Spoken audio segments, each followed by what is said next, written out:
Kag sa numero 1 nga balita subong nga adlaw.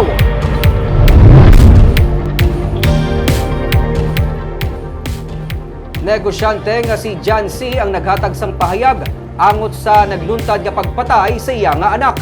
May report si Romeo Subaldo, eksklusibo. Gikan sa korte sa Silay City si Jeffrey Kengseng sang Martes kag ginayo sang iya nga amay nga si John C. nga magbakal sang sudan antes magpauli. Sunod sa kay C. wala na makalabot si Jeffrey sa ilang nga balay. Tiis lang kung magpuli ka, agi ka sa Robinson. Or sa shopping akuan. Bakal ka to atong panyaga. Yeah, sige. Ibag agi da sa Robinson niya daw ka sa bada. Ito kalamo sa lakyan. Nagdiretso siya sa shopping, sa North Drive. Okay. Dara sa may Jollibee. Sa Medical Doctors Hospital. Oo. Nakuan. Okay, dito siya alin. Oh, tina ko angin video. Meron siya, nakog siya, sulod siya. Bakal siya panyaga na. Nalabyan sang isa sa iya nga mga utod ang biktima nga patay na sa higad sang dalan amukon nga nahibaluan nila ang natabo sa iya. Pag tanaw yung subusan sa lakyan, tandaan niyang plate number. Tawag sila sa ako. Hindi. Si Jeep Regid. Sa lakyan, doon sa sulod. Hindi mo. Istorya ni C. sang pagkahibalo niya sa natabo sa iya anak, nakahibalo na siya kung sino may kahimuan sang krimen. Sir, pagkakita mo nga napatay mo bata, anong first thing nga nagsunod sa utok mo nga sino ni possible nga nag-imo sila sa bata ko? Balaan ko na. Balaan. At nakita, sir, ka strong evidence nga maka-point out kid sa iya. Oo eh. Ngara ka mo. Oo eh. Kada may occasion di sa balay, birthday ko, kung nagpuli ko lagi. May padalagi na siya tao na gabantay sa corner.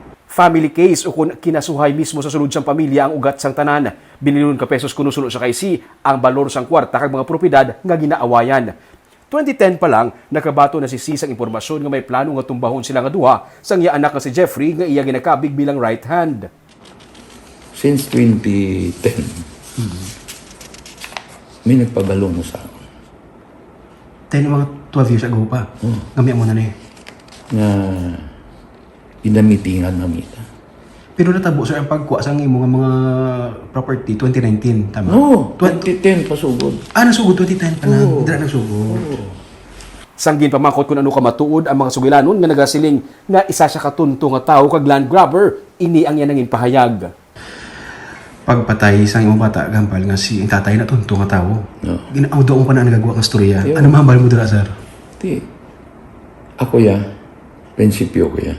I will fight for my rights. Inang gambal tunto ng tatay. Pag-uaon, kung ano gintunto ko. Muna na mambal ko. May mga land grabbing issues pa nga ginapagawa. Fabricated na. Hindi mistaken identity sunod sa iya ang natabo. Kay luyag sang nagpapatay sa iya nga anak nga masakitan siya. Amukon nga iya nga bata ang ginpatay. Ang salakyan niya ginamaneho ni Jeffrey, ginadrive niya man. Ginangot pa kuno sa illegal nga droga ang kaso kay ang salakyan nga ginagamit ni Jeffrey didto ginbakal sa San Carlos City. Kag sang aga antes sa tabo ang pagpatay sa iya nga anak, may kapin sa 13 million pesos pa nga balor sang shabu ang nakuha sa San Carlos City. Kaya gina-refer to daw nila, sir, nga mistaken identity ka ikaw ang plano mo itong bahon. Base, Tatala mo man ang possibility. na hindi ko layo. Siyagin siya.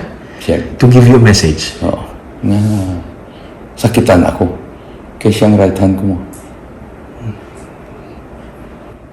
Sa CCTV footage, makita nga may isa ka motorsiklo nga naglambat sa SUV sa likod ng salakyan ni Jeffrey. Ang gunman nagdiretso sa driver's side sa salakyan kagintiro ang biktima. Sa piyak sa natabo, wala siya nagakahadlok. Ginapilit niya ang iba niya nga mga anak nga magpakabakod.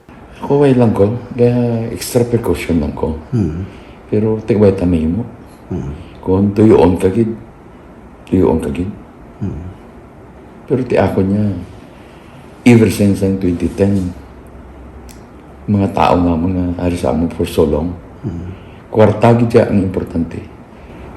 Natalana siya nga magsulat sa Department of Justice kang ipahibalo nga tungod sang pending sa gihapon nga kaso nila sa korte sang iya nga pamilya, nadulaan na siya sang anak.